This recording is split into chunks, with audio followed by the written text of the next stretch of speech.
Let's get into the story here with Russell Brand and Max Blumenthal.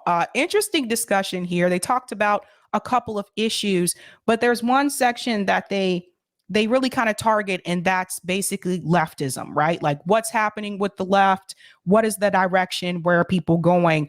And where do we go from here? So I thought it was pretty cool to see Max on Russell Brand's show. Russell, you guys know I talk about Russell Brand on here a lot. I think he has a really cool platform, and I like a lot of the things that he has to say. So let's go ahead and get into this discussion. This is pretty good. Joe Biden has called people that disagree with him semi-fascists. Does this mean that the left are through with even pretending to care? Hello there, you 5.8 million awakening wonders. Thank you for joining me on this voyage towards truth, a truth that is already within you in the form of limitless light, connected to all reality there's ever been and ever could possibly be. Turn on that notification bell right now in case the algorithm is against us, and please subscribe. We're desperate to nudge this thing right up into 6 million for reasons that don't really make sense to me and probably amount to simple vanity. Hey, did you hear that Joe Biden called the MAGA movement semi-fascist the other day? Now, whether or not you're a Trump supporter, and I'd have to say that I'm not a Trump supporter. You lot, I know, really love him. Me, that's not my bag. But I certainly don't think you should be calling civilians of your own country of which you are president semi-fascist unless they literally are genocidal, racist maniacs. And I personally believe that when you start to talk about people that you disagree with in contemptuous terms, that is the kind of end of civility, the end of reasonable hope for a better political future. I spoke to Max Blumenthal from the Grey Zone. We talked about the left and its demise and how the left used to be about representing ordinary people against powerful establishment elites. What has happened to the left? Whether you consider yourself to be right-wing, left-wing, or beyond all political systems of identification, let me know in the comments below what you think. You'll be very interested in this conversation about the shifting sands of politics and how we need to create a new political movement that is supportive of all Americans. 20 years ago, it's like, I feel like you would have been working at the New York Times as a sort of a radical lefty journalist, and I would have been Jane Fonda. You know what I mean? It was like these were sort of like figures that the mainstream could sort of accommodate as slightly alternative critics of the establishment. But now, like, it's like these like, we're conspiracy theorists, persona non grata, forbidden, cannot speak out. No one's willing to talk about the complexity of you being critical of Israel and what that sort of suggests in terms of where that would place you politically, and that you've written it, like, you know, about George Bush. It's just that they have to find labels that legitimize this person cannot speak. Like, you know, we'll just have to, what would mean you can't listen to this person? Well, you have to find some taboo subject to associate that person with. Bang, now that person can't speak anymore. Yeah, there's always some label, Russian disinformation or anti-vax. That's like something you hear. You're an anti-vaxxer if you dare criticize Fauci or the lockdowns. And I remember getting into journalism I know a lot more now. I'd probably say I'm more red-pilled. Maybe I'm just more disillusioned and angry 20 years later. But at the time I had this idea that, maybe I can like write for Rolling Stone someday, like Rolling Stone. Cause I remember, Rolling Stone was a countercultural publication. It was publishing dispatches from the field in Vietnam, exposing, Nixon and Reagan and Iran-Contra. And you had, all sorts of magazines that were in wide circulation. It's really interesting. He mentioned Rolling Stone. I used to read Rolling Stone back in the day. I didn't start reading it because of political news per se. I started reading Rolling Stone because I like music. And a lot of times there was a musician on the cover, and that's actually what got me to reading Rolling Stone. And then I would read the other, political news as well. And it was kind of eye-opening back then. I mean, this was years ago, you guys, just keep this in mind. So for me at that time, as someone who was, liberal, I think that Rolling Stone did it started to wake me up slowly, I would say, to some of the issues that were going on. It didn't wake me up as much as like Bernie Sanders campaigns did, but it started to get me there. But I will say, when I look at Rolling Stone recently, I feel like some of that has been lost. I feel like it's become more, I don't know. I feel like it's become a little bit more mainstream now, to be honest. doing many of the same things we're doing at the Gray Zone. Now you look at Rolling Stone, all it does is attack people who threaten the establishment, smear even minor figures, and then publish disinformation about entire hospital wings full of people who overdosed on ivermectin, like fake stories. And, what the formerly countercultural legacy publications do, I mean, Mother Jones is another one, or Democracy Now!, where Aaron Mate used to work, is they're doing the work of the establishment, but in a more insidious way than The Economist could do, because they're associated with the left and the counterculture. It's that comment was funny. That's probably true. Roman Smith, Sabby wasn't even alive when Rolling Stones was really good. Yeah, probably true. But Max just mentioned Democracy Now! That's another one, you guys, that's kind of fallen off of the cliff too. I used to really like Democracy Now! As time went by, they were another one I felt like after Joe Biden won, they started to push more of an imperialist, more of a, pro-war kind of rhetoric. And I didn't think I would hear that from them, but I don't know. I don't know if they've been bought off. I don't know if there's money attached to this as the reason why they're starting to change their talking points. But I have noticed they've kind of been a disappointment for me lately. So disgusting. Yeah.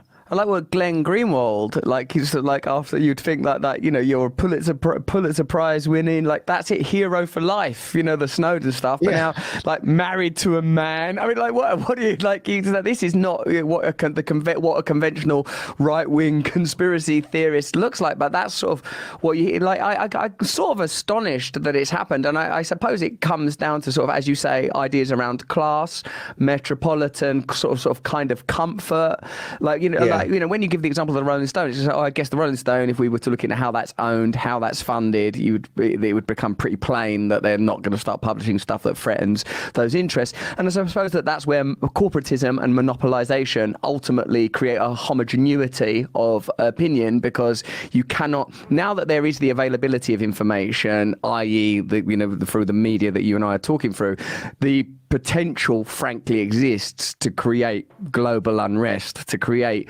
global solidarity, to create movements where working people of all colours and forms of identification could come together against our common enemy, not in some sort of statist communist model, but a decentralised, sort of a more syndicalist version of democracy. Well, democracy is the word. You run your own communities, you run your own schools. That's sort of plausible now. It's technologically plausible. It's ideologically plausible. It's only implausible because of the level of resistance and the forces that, oppose it. And another thing I want to add here, what he was talking about in reference to those outlets per se. The other thing I can tell you that I did notice, this is when I was applying for internships, so this was a long time ago, just keep that in mind. Some of these outlets like Rolling Stone, New York Times, Washington Post, they changed their model from hiring people and even interns, hiring and people that actually really want to, really want to get out there and do beat journalism, hit the pavement and really talk to the people, right? They kind of switched from that to only hiring people that went to these private elite schools, like the people that went to NYU or Harvard or Yale or Princeton. And they switched that model. And so for the average student that was graduating from a public university, it's really, really difficult for them to get a job at those types of publications today. So journalism has changed in the sense that it used to be more of I never saw it as you're going to make a lot of money doing this. I never saw it that way. Never saw it that way, but it's changed. Now it's it's all about status. It's all about class. And it didn't used to be that way. So it's unfortunate that that's the route that they've started to take. I think sometimes that can hinder some of the creativity, because just because someone went to a state school doesn't necessarily mean that they're a bad writer, right? And just because you went to an elite private school doesn't mean that you're a great writer, right? Just because you don't even have to go to college to be a great writer. So I think it's changed. So there is a sense of classism that has kind of infiltrated journalism today. This is just something I've noticed that has changed. Yeah, I mean, it's also about sovereignty, that many people want to be able to make decisions on a national basis. Right. And so you have right wingers who make that argument. They don't want Bill Gates and the World Health Organization or, the World Economic Forum, which is the global thought leader for transnational capitalism, coming in and deciding what policy should be grafted on by their local lawmakers. But then you also have socialist-oriented countries like Venezuela or Nicaragua trying to take their own path in the face of imperial demands. And, I actually just, in these countries have interesting models that can be learned from. I just interviewed the Nicaraguan version of Anthony Fauci. I interviewed her actually in February, but we just published it at the Gray Zone. She's the top advisor to Nicaraguan President Daniel Ortega of the socialist-oriented Sandinista Front. And she and her other public health experts in Nicaragua refused to lock down. They actually didn't seek to exert that same level of control over the population through lockdown, because so much of their constituency in the Sandinista Front are just informal workers who work in the street or who are campesino poor farmers. And if they're locked down, they starve to death. So they at least took into account the needs of their population, and they were brutally attacked through the World Health Organization and by corporate Latin American media. So there's very blurry lines here on what actually constitutes left or right, but so many people across the world are just fighting for the right to make decisions that are right for their own society, whether they're in a socialist society or not. And what I feel in the US, and especially within the US left, is that as these lines increasingly blur and you see people who are considered like right-wing kooks, like this representative Marjorie Taylor Greene, denounce the FBI or denounce sending $40 billion to Ukraine. And then you see self-identified socialist lawmakers like Alexandria Ocasio-Cortez and the members of this like de facto progressive boy band known as the Squad. I'm sorry, that's kind of funny. He called it a boy band. When they are voting for the $40 billion to Ukraine. Wow. And they are voting to expand the Capitol Police and the security state's budget, voting for the department to fund the Department of Homeland Security, and violating all their campaign promises, doing stuff that, I just never thought socialists would do. It's like the roles have switched, because you would want the Democratic Socialists to be the ones, or you expect them to be the ones to say, abolish the FBI. You'd expect them to be the ones to vote against sending billions of dollars to Ukraine. That's what you would expect to happen, but that's not what's happening, right? I mean, let's be real. What are we seeing? Like, people who have decided that they want to be career politicians now. They're not going to fight they're in too deep now. So they're not going to start fighting for us now, fighting against the Democratic Party establishment. They know they have to be on good terms with Nancy Pelosi if they want to go further in their career, right? And look at how this is turning out. Ilhan Omar squeaked by her primary, her election. That was close. So it's interesting how this is happening. The left increasingly is falling into a kind of identity crisis. And you see more and more fractures within the left, more and more attacks within the left, or attacks on people like Glenn Greenwald, who don't fit within a typical left-right divide. I mean, he's basically just a civil libertarian who found a platform on Fox, because you can't say those kinds of things on CNN or MSNBC. So the left is at a weaker point, I think, than ever before.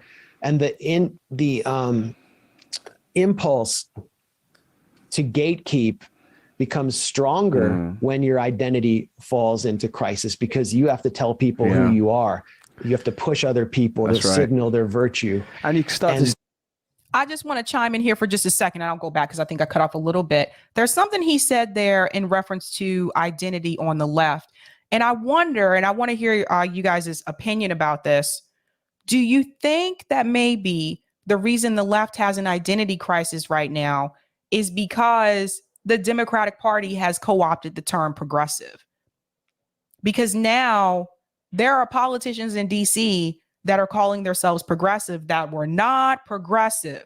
Shontel Brown, I would say 2 years ago, this was considered like a dirty word by those establishment Democrats. Now you have people like Shontel Brown, you have people like Ted Lieu from California calling themselves progressive as well. So now it's just like, it doesn't hold as much weight as it did before. It has become more establishment in my point. Like, I feel like the word progressive, it doesn't really mean anything anymore.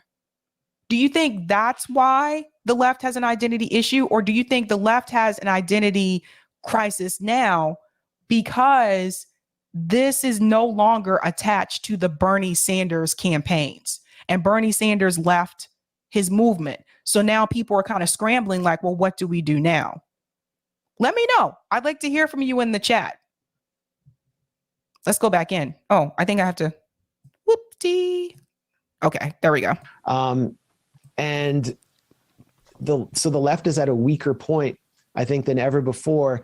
And the impulse to gatekeep becomes stronger when your identity falls into crisis, because you have to tell people who you are. You have to push other people to signal their virtue. And you can start to see the relationship between this kind of political sort of nihilism or banality or sort of new bureaucracy and the emergence of the sort of culture war becoming the kind of living epitaph of that former leftist movement, that all that remains is this kind of moral stance of protecting the individual rights of sort of essentially wealthy individuals with a variety of formats of identity. It becomes another mode of division. Well, I mean, the left has gone through a painful series of decades. I mean, Mikhail Gorbachev died yesterday, 92. He's the guy who basically ended the Soviet Union. And with the end of the Soviet Union, you saw the rise of a unipolar United States, and then all these policies of unchecked, unfettered, transnational capitalism like NAFTA, which devastated the working class in the United States. Deunionization picked up massively because, the New Deal impulse was gone to kind of create a social democratic alternative to the USSR and the United States. And with the death or just, the controlled demolition of unions and offshoring of jobs, the left changed. The class character of the US left changed, and working people, who worked blue collar jobs, who did stuff with their hands, well, many of them just died due to the opioid genocide fueled by the Sackler family. So I would say in reference to this point here, from what I remember, and if you're older than me, please correct me on this, I started to notice this shift with Barack Obama. Obama definitely he's from the Wall Street group, the Goldman Sachs group. And that was when I noticed a shift. Now, don't get me wrong, Bill Clinton was still corporate as well. But I did notice something different about Bill Clinton. He was actually going into people's homes, and he was actually, that doesn't sound good. He was actually at that time, he was going to working class and poor neighborhoods in the Rust Belt, mind you, when he was campaigning at that time. Remember that. I remember seeing this on the news with my dad, and he was actually talking to people in their home. So the kitchen table politics, right? He was talking to people at the coffee shop. He would just go in and say, vote for me, and here's who I am. He would actually sit down and have conversations with them. So that's one thing. Now there's a lot to be said about Bill Clinton, but I noticed a difference when Obama ran. It just seemed to me, it was like, it was more academic. It came across like more elite. And don't get me wrong, obviously there was going to be more pressure put on Obama. So maybe he kind of felt like I gotta walk like a straight, narrow line. But I felt like that was the emergence of the Goldman Sachs Democrat politician. And then we saw it again with Hillary Clinton, right? So I don't know, but if you're in the chat and you're older than me and you remember this happening before, then let me know. I know my parents said they felt like Carter was the last one to actually really reach out to the working class, but I don't remember that. But yeah, let me know. Others just became really angry and went to the right and voted for Trump because they wanted to give the middle finger to the man. And the left was left with its base kind of in universities and grad school. And, you know, their front line became people who are overeducated and underemployed with student debt, voting for Bernie. Bernie rolled over and went back into the Senate. I don't know where the left can go, but you have basically a left that has the character of a professional managerial class, a very professionalized activist left, not really that distinct from the class character that defines the base of the Democratic Party. I know this because I come from this. Okay. This is me. Like, this is also a self-analysis. I'm glad that Max acknowledges that, because not everybody's willing to do that. I'm glad he acknowledges, like, look, I come from this class. I know what I'm talking about. I will say, in reference to, he just said something that I was going to touch on. Hold on. Trump, because they wanted to give the middle finger to the man.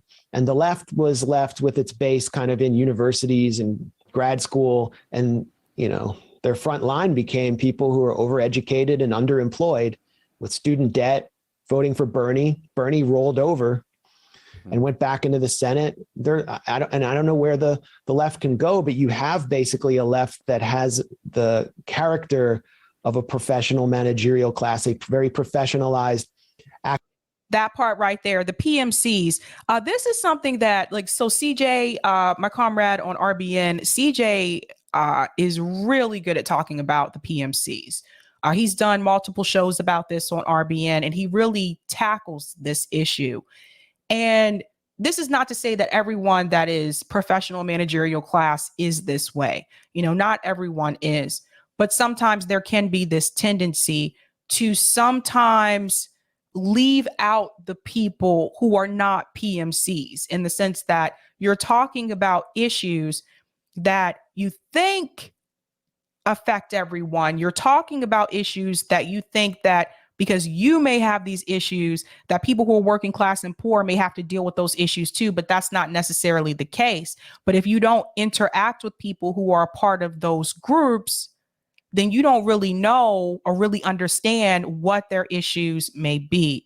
And I don't know if it's necessarily something that's done on purpose, but I think it can be a subconscious thing. You can have that subconscious bias where it's not necessarily that you're choosing not to interact with those people, but it's that, I want to give you guys an example. Daryl's. I'll tell you about Daryl's. There's a restaurant right next to Northeastern University here. It's called Daryl's. Really good, right? So they're kind of known for like soul food, Black-owned restaurant. They have jazz night. A lot of people go there just for jazz night, right? I remember one time I was talking to a coworker about, getting something to eat after work. And I was talking about going to Daryl's to grab something to eat. They had never heard of it. I told them, oh yeah, I said it's told them type of restaurant. I told them like where it was. It wasn't even the fact that it was a soul food restaurant. Here was the part that really made them think maybe I'm not going to go. Where is it? I said, oh, well, yeah, it's in Roxbury. I don't know if I necessarily feel safe like going over there. I'm like, it's bright daylight. Like, what do you think is going to happen to you? You think someone's going to come into Daryl's and just like take everybody out? Like, what do you think? What do you think is going to happen here in broad daylight? And they're like, oh yeah, I don't know I don't know if that's really like my thing. Or so it's something like that sometimes. Like, that's just an example where sometimes people they can make those comments where it's like, they're not telling you, look, I don't want to go hang out in a poor neighborhood. But they are telling you they don't want to go hang out in a poor neighborhood. They're just not saying it in an overt way. They're not saying to you, yeah, you know, I don't want to go mingle with that class of people there. But they are saying it. They're just saying it in a covert way. So I think that's something I have noticed sometimes when you look at that group, like the PMCs. But like I said, I don't think everyone necessarily does it on purpose, but I think there is bias there. Activist left, not really that distinct from the class character that defines the base of the Democratic Party. I know this because I come from this. Okay. This is me. Like, this is also a self-analysis. And so what do you hang on to define yourself as distinct from a more and more populist right? You can also say a pseudo-populist right that's taking up the mantle of issues that used to be considered left, like anti-war. Like, you have right-wingers. The only people in Congress who are voting against funding this insane proxy war in Ukraine are right-wingers. The only ones, literally. Yeah. They're the only ones opposing no one, the FBI, no one made in our country, no one made a left-wing case for Brexit. No one made a case for what is the left-wing argument. It was an argument that Corbyn was clearly wanted to make, that was unable to make, because it was, again, the space had become inoculated from that kind of complexity. Yeah, one thing I was going to say is, like, that's true. Like, typically when I would think about like the progressives or like the social democrats, the image that I got were people who were like anti-war, like that type of, but it doesn't seem like they're anti-war today. In fact, and I'm noticing more and more anti-war voices are being silenced. So it's like, I don't know, like, I again, like, what is happening to the left now? Again, that's why I think those progressives going into the Democratic Party, looking back on it, I don't think it was a good idea, because you went into a party that's corporate. And if you want to keep your career, you're going to have to change your messaging to fit the party. You're going to have to adopt their messaging. And if you don't, they'll push you out, just like they've done others like Dennis Kucinich or Cynthia McKinney. Talk to them about these kinds of things. They'll tell you how it works. So I think that it's changed now. I feel like it's becoming more watered down. And those of us who still kind of believe those things, like, no, like, we're not for those. We're not for war. We're not for imperialism. Those of us who still continue to fight for that, now those people who were once with us, they're looking at us and they're calling us nihilists. Isn't that interesting how that works?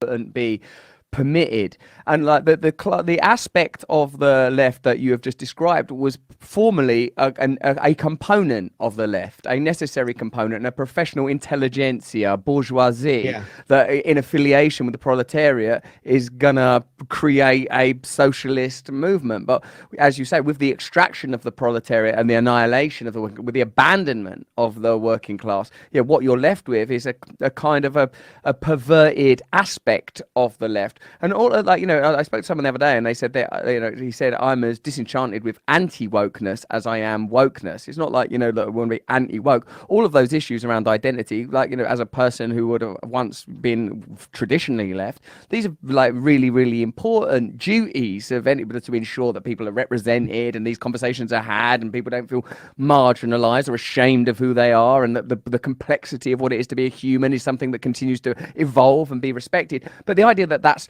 all that remains, and it's extracted from economics, and that it's extracted from meaningful social change, and there is no means for alliance against the powerful interest that we've just spent the last hour talking about, means that you've got a left devoid of dynamism and left only with emblematic gestural politics, virtue signaling as they call it. There's a lot of virtue signaling in the Democratic Party. A lot of virtue signaling. Let me put on this kente cloth and kneel. Make it seem like I'm doing something for Black people, that I actually care about their struggles and their cause. But at the same time, let me still give more money to the police so they can come into that same community and harass Black people for no reason. Let me do that. You really want to help? Fix the schools. Fix the schools in poor neighborhoods you really want to help. Don't just name the school after a civil rights leader. That's not fixing the school. Fix the school. Increase the resources the same way that you do the schools in the suburbs. That's one way you can help. A lot of it starts with education. You really want to help? The public housing communities are a mess. Maybe some of these cities should actually investigate what's going on in some of these public housing communities and what is happening with the residents, how the buildings are falling apart, and not just sit back and wait to collect money from it when the building falls apart, because you'll let an investor come in and replace it with a luxury condo building. If you really want to help. So all those Democrat politicians in DC, Miss Nancy Pelosi, who was kneeling in kente cloth, Jim Clyburn, all of them, you really want to help Black communities. When you go back to your districts, especially Jim Clyburn, which has the poorest district in South Carolina last time I checked, why don't you tackle the housing situation that's going on in your community? Hold some of these landlords or slumlords accountable. Stop investors from coming into these communities and buying up the housing and allowing gentrification to come in and change your community if you really want to help. But they don't really want to help. That's the thing. Yeah, I actually haven't heard it put so well in a spontaneous fashion. That's exactly what I was kind of building up to, which is that. Well, I thought I'd do a bit, Max. I mean, you've done so much legwork. I thought I'd pop in for a little bit. Yeah, thanks for stopping in. I really have nothing to add. I hope you enjoyed this video. If you did, have a look at either of these two. Yeah, so I'm not sure if he is going to do another clip. Sometimes with Russell Brand, how long is this video? 14 minutes and 14:32. Sometimes he'll do a second clip, but this one is called "This Is Shameful." And that's on Russell Brand's Under the Skin podcast on YouTube. Because I think he did 2 clips with Kim Iverson. I'm not sure. But anyway, stay tuned for that. Let me go to some of the comments here on YouTube. Bart says, Russell Brand is super skilled at introducing left-wing ideas to right-wingers in a non-threatening way. That's a good point, Bart.